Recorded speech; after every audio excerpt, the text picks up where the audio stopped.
आमच्या भाऊ बहिणीला भाऊ बनवून आता आहे ना केला चर्माला आज मी नाही टाकलं कामाला भाऊ बहिणीला आता आहे सकाळ सकाळ प्लॅन असो का मटकी केली मटकी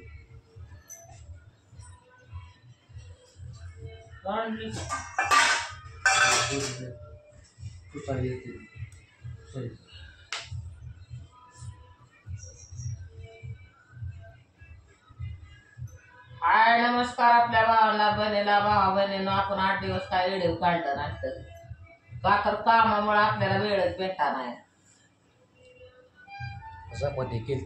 घरचं उरकायचं कामाला जायचं परत घरची कामं राहिलेली बघायची आल्या ही तर भावा बहिणीनं आपल्याला काही वेळ भेटाना तर आता आपण हातावर एवढा प्रयत्न समजावायचं करतोय सगळ्यालाच तर भावा बहिणीनं माझं तर कोणच ऐकू शकत नाही मग असं वाटतंय की आपलं रक्त आटवण्यापेक्षा कुणाला काय सांगायचं बी नाही बोलायचं बी नाही ज्याला त्याच्या मनाने आणि ज्याला त्याला सांगायला लागलं ती काय म्हणतंय की तो आम्हाला सांगायचं नाही तो आम्हाला बोलायचं नाही तर भावा बहिणीनं मग आपला विषय कट ज्याच्या त्याच्या मनाने कसं वागायचंय कसं राहायचंय त्यातले ते बघतेली आपण जरी चांगलं सांगायला लागलं हे केलं तरी माणसाला वाईटच लागतंय की ती मला गलतच समजतात की हिलाच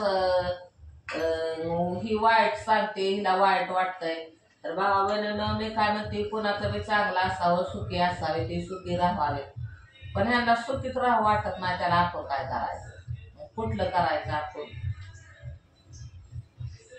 आता कुठली बी गरीब माणसाला गलत संगत धरल्या गलत रस्त्याला गेल्या भाऊ बहिणीनं ती माणूस सुधरल का ती गलतच सवय लागते का नाही मग आता वेळेला एवढं प्रयत्न केलं भावा बहिणीनं मी तर 8 दिवस झालं रडत होते बघा की आपलं होतं काय झालंय काय आपलं होतं काय झालंय काय तर कसं असतं एखादा जर माणूस वाईट घरात असलं तर ते सगळ्या कुटुंबाला त्रास असतो ते सगळं वाईटच होत जातं आणि माझं म्हणणं कसं आहे भावा बहिणीनं की हसून खेळून आपले काना दाना कामं धंद करून आपलं पोटाला खाऊन आपलं घर भलं आपण भलं कुणाच्या नादाने हिंडायचं नाही फिरायचं नाही एवढंच भावा बहिणीनं माझं सांगणं आहे तर मला काय म्हणायचं आहे आपण जर कुणाला पाय लावला नाही तर आपल्याला का तो पाय लावल कोण आपण जर नाही कोणाच्या संगतीनं सोबतीनं फिरलो तर आपल्याला का वाईट सवय लागल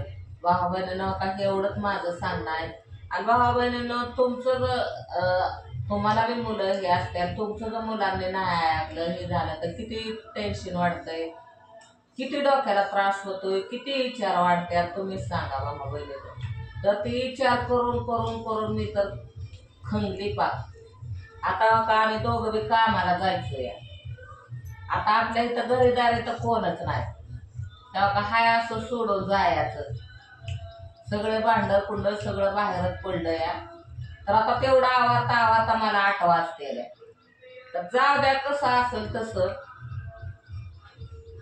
आता आवेला हातावर एवढं प्रयत्न करते मी समजावायचं की मग ती आवेची मर्जी कसं राहायचं कसं काय तर त्याला मी म्हणलं तुम्ही शिका काढले हे का केलंय तर ते म्हणतो तसं काहीच नाही आहे माझ्या जसं मी दाढी करत होतो असं बिलेट सटाकलं तशी एका साईडची मिशी निघाली तर मी म्हणलं जे जिवंतच आयला दाढी मिशी दिली काय रे बाबा तू परत भेटायचं नाही द्यायला काय खायला म्हणून तर ते म्हणतो तसं काहीच नाही की एका साईडची माझी मिशी निघाली होती म्हणून मी दुसरे बी काढून टाकले मग भावा बहिणीनं आता खरं कोणचं आणि खोटं कोणचं हे काय मी सांगू शकत नाही ते बोलतो एवढं मी सांगते तर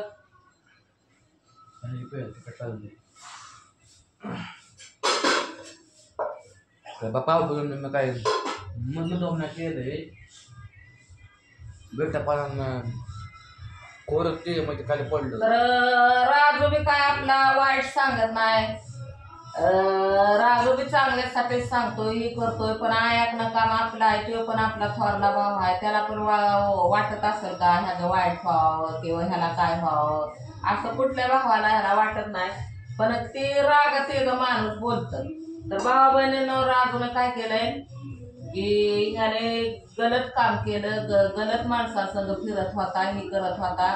म्हणून मी राजूला काय म्हणलं की बाबा तुझ्या नावावर गाडी आहे तर तुझी गाडी तू घेऊन टाक. मस्त तो जरी हप्ता भरत असला, त्याला जरी राग येत असला तरी एवढी मी बघती म्हणलं ती गाडी तुझ्या ताब्यात घे. तर भावाबहिणीनं राजूने बी काय गलत काम केलं नाही, चांगल्यासाठीच केलंय. मग ह्याला राग कशाला एवढा पाहिजे? की आपली वस्तू का आपल्यासाठी घेतली का आपण जगासाठी घेतली या? जर आपल्या गाडीत पेट्रोल नसलं काय नसलं तर आपली गाडी टाक्याला लावून ठेवायची. की आज आपली गाडी अजून तिचं हप्ता फिटलं नाही काय नाही, दारवाड्याच्या हातात द्यायची काय गरज आहे? म्हणजे राजूची चुकी नाही, माझी बी नाही चुकी, सगळी आवीची आहे. आवी जर नीट वागला, भावा बहिणीनं नीट राहिला, ते प्रामाणिकपणाने सगळ्याच ऐकलं ही, तर त्याला का असं करतात माणसं? कशा करतात? म्हणून तो गलत वागतोय म्हणून हो का असं केलंय. तर आता राजू काल कुठं निघाला होता मला काय माहित नाही भावा बहिणींनो. तर तो काय म्हणला, आई मी गाडी नेऊ का? तर मी काय म्हणलं, अरे बाबा तू जर आपण जर त्याच्याकडून गाडी घेतली, तू जर राजू म्हणला माझ्या गाडीची चेन पडते आहे, तर मी म्हणलं तुझी गाडीची चेन जरी पडली तरी राजू तू बसवत चेन घेऊन जा, तुला कुठं जायचंय तिकडं. पण म्हणलं ही गाडी काय तू नेऊ नको. तर भावा बहिणीनं मस्त मला पण वाटलं की असं राजू म्हणाल की दुसऱ्याला किती फिरावली गाडी ही केली, स्वतःची आहे मला म्हणते गाडी नेऊ नको. तर भावा बहिणीनं 8 दिवस झाला ह्या विकून आम्ही गाडी घेतलेली आहे. तर मी म्हणलं तू जर पुढं निघून गेला ही गाडी घेऊन तर तो माझ्याबरोबर भांडल सारखा, आणि म्हणलं मला आण सुद्धा खाऊ द्यायचा नाही काहीच नाही, म्हणलं मला लय टेन्शन करल. तर भावा बहिणीनं राजूनं माझं ऐकलं आणि तेव्हा का गाडी ती जाळीत लावली आणि ते आपलीच गाडी घेऊन गेला तो. आता मग मला बी वाईट वाटलं, असं वाटलं त्याला बी राग आला असेल, पण नवीनच आहे. आणि मग त्याने माझं ऐकलं, ठेवून दिली आणि ते आपल्या त्याची गाडी घेऊन गेला बघा भावा बहिणी. आता काय दोन्ही लेख माझंच आहेत. ह्याला बोलायला लागलं की तो म्हणतोय तेजीच आहे तो हाय, त्याला बोलायला लागलं की ह्यो म्हणतोय तू तेजीच आहे. मग भावा बहिणीनं ह्या दोन्ही भावांच्या मध्ये मी काय करू?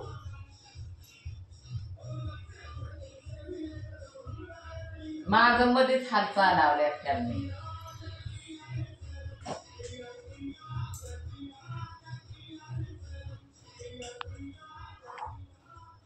च्या प्यायला आता का आपल्या कामाचा टाइम होईल, बाया बोला तर आता. तर भावा बहिणीनं मी तर एक कमी दिवस घरी ना, आणि घरी आलं की मला टेम्परेचर वाढतंय, लगेच त्रास होतोय लय जीवाला. काल तर कामावून आली ह्यो गावाना मला तर अख्खं गाव उडाकलं.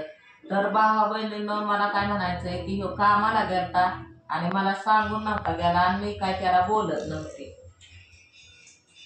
तर कुठली बी आहे काय कोणाला वाईट शिकवत नाही, कुठला बी भाव बहीण काय वाईट शिकवत नाही.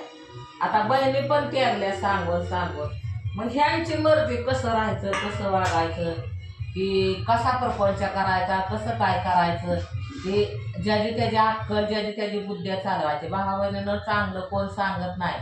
कोणाच्या बी घराचं जेवढं वाटोळं होईल तेवढं माणसांना भारे वाटतं न हसू येतं.